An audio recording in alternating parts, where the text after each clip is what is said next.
जयामो आदिवासी जंगल रखवाला रे।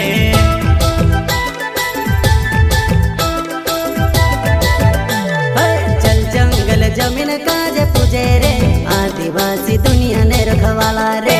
बाप देव खतरी काज पूजे रे आदिवासी सबसे निराला रे।